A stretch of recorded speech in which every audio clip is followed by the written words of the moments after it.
Hello, everyone.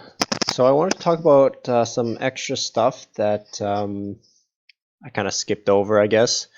Just miscellaneous things, nothing fundamental, but sometimes good to know. Some people find it useful for when they're working on their projects or whatever. These are kind of things that have come up during class, during people's projects and whatnot. Okay, so the first thing that I'll show you is some things regarding links themselves. So I skipped over this. Like I said, it's not fundamental in chapter 4, page 147. So here it talks about when you make a link, you can actually make a title for the link. And basically what that does is um, kind of like that. Do you see that? So when I put my mouse on top of the link, it actually says what that link is. So you often find that in websites where when you put your mouse on top of the link, you'll have a little text that kind of pops out on hover, and that's often useful when you have links that aren't so descriptive and you want to just tell people what that link is for. Okay, so you can put that, and the code for that is just there. You just inside your link, one of the attributes.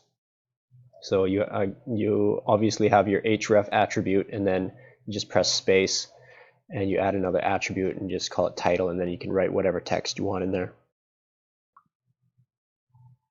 Okay, the next thing about links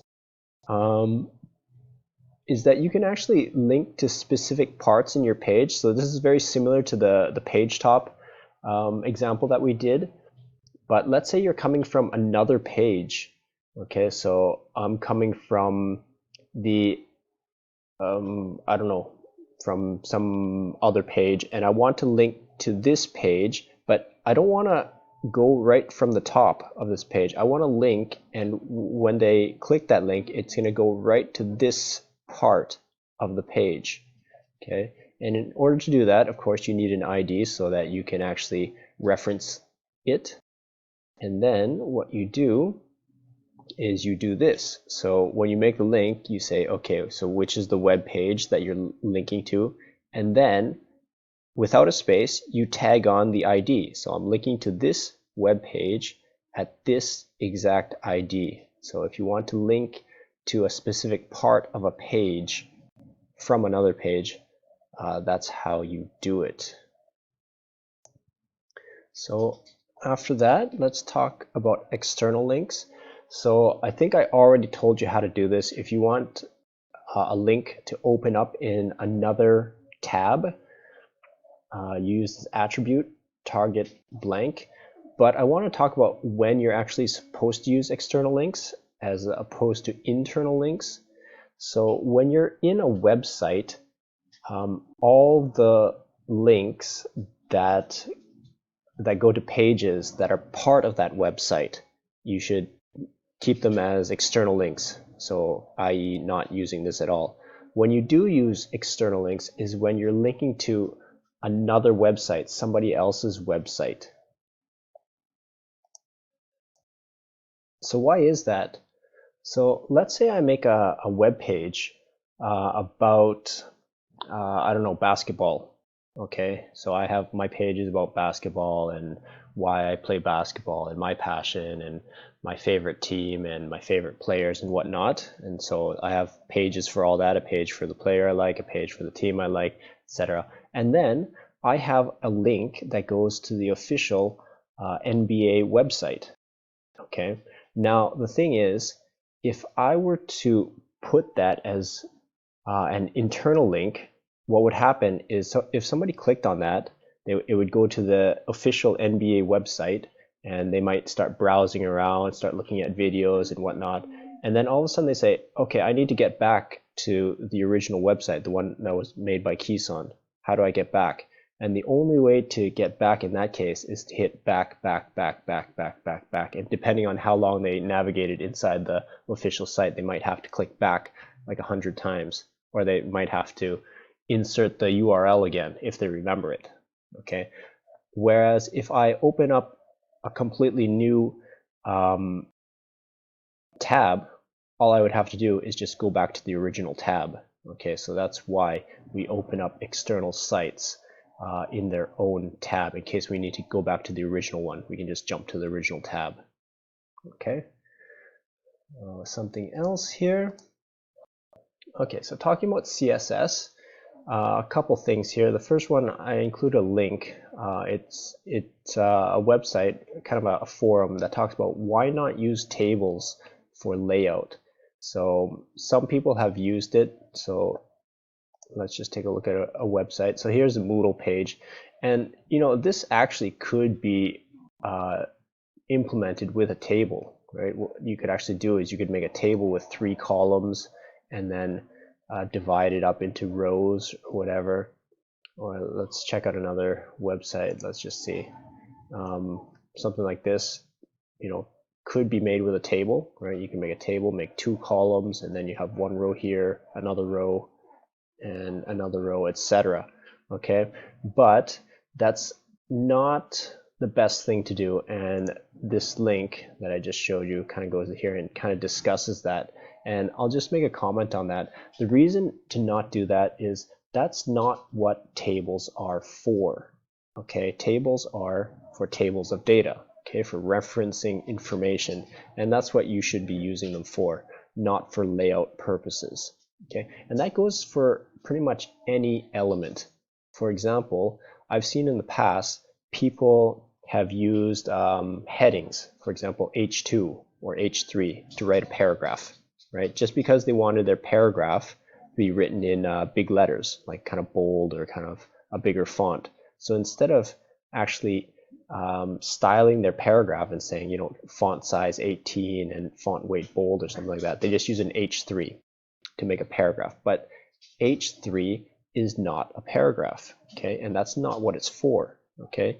When you're writing a paragraph, use the paragraph element, okay? Use things what they're intended for. Otherwise, the browser, Google, search engines, all these things can get confused because you're using things not for what they're actually for. Okay, so that's a comment on that. Another comment on CSS. This nice website, CSS Zen Garden, is a demonstration of how powerful CSS actually is. So what this website does is it encourages developers to play around with CSS. And the rules are, this is the content of the web page, and what they're encouraging people to do is to use this exact content, this exact HTML, and change nothing but the CSS. And here you can kind of see some of the examples. So the road to enlightenment. So what is this about? Okay, so that's the content. If I go into here, and you can see the road to enlightenment. So what is this all about? So all this is done just with CSS. There's very little that has changed in the HTML, or if anything at all. Okay, here's another example, right? So somebody made this, right? The road to enlightenment. Okay, so basically this person just kind of changed the font, background, colors, and stuff like that. So the things you can do just with CSS, right, without touching the HTML itself. So if you right click here, view page source, you can see they talk about some of the rules of this kind of game they made. And you'll see on everybody's page, this HTML is not very extensive. The content itself is fairly limited, right? And the thing that does change is everybody's CSS. So if you want to see the person's CSS, you can see that this is rather extensive. You can see the scroll bar here, a lot of CSS. Okay, so a lot can be done with CSS. So if you want to play around with that, you can kind of check it out, how people take this content and just completely change the look just with CSS. Okay, so that's some CSS there. And let's just move on. This last thing is a common problem that many students have. It's when you have floating items and they're inside a container, a parent, some funny things can happen. So I'll just demonstrate this here. So I just made a very simple HTML page, and basically what it consists of, so the only thing in the body here is two divs. One is the container div, okay? So this container div just contains a box, okay, which I make with a div, okay? So the container is just styled with a red border, and the box that I make is just a simple box with a height and width, just because I don't feel like writing text. And it has a background color of gray and a small margin. And this is what it looks like when I run this. Okay, so if I run this, I get that red border container and that gray box. Okay, so what happens if I make a few of these gray boxes? Okay, so if I make another gray box, so I set this up just so I can copy and paste this. Okay, so I make another box there. Notice that I use class so that I can reuse that class there. Okay, and then reload. And you can see that since these are block elements, they take up their own line and they're not inline, right? So they don't go across. So they stack one on top of each other. So what happens if I want these to be beside each other? Right, one thing I could do is to float them. I could float left, right? This thing floats left to the side here, goes here. This one floats left and buddies up next to it. Okay, so let's add that in here. Float left. Save and reload. Okay, and you can see that it does buddy up, but what happened to the parent container? Right, it used to surround these things, which are the children, right? These two boxes are the children of this container. So this container should go around both of them. And it's very strange. And a lot of times students get confused, like, what the heck is going on? And what is happening is, as I told you before in class, floated items are not a part of the page. They're actually floating, just that, right? They're kind of sitting above everything. And since they are not part of the page and are floating, this parent container, which is a part of the page, has no more content, has no content. These things have been ripped out of it. There's no content in that parent. And since that parent has no content, you can see it just collapses to 0 height. So if I actually do put some content in there, and let's just put a paragraph.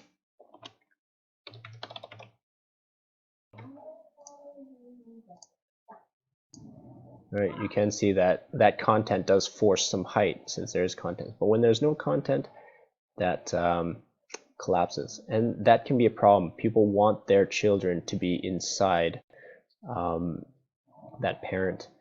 And this website that I show here does propose a few solutions to that. Okay, so how to keep your parents from collapsing. Okay, and there's a few solutions here. You can go ahead and look at them. Each of them have advantages and disadvantages. They're not the most elegant way to do this, but they do work. You can Google for better examples if you want, but they do get more complex. These are very, very, very simple solutions, and a lot of times for the purposes of our course, this is enough. This one is often used. Solution 3 and 4 are the ones that I suggest for this course. Either just make some spacer element that clears those floated items, or set the parent to have this attribute overflow auto. Maybe I'll demonstrate this fourth one very quickly. Okay, so parent container, overflow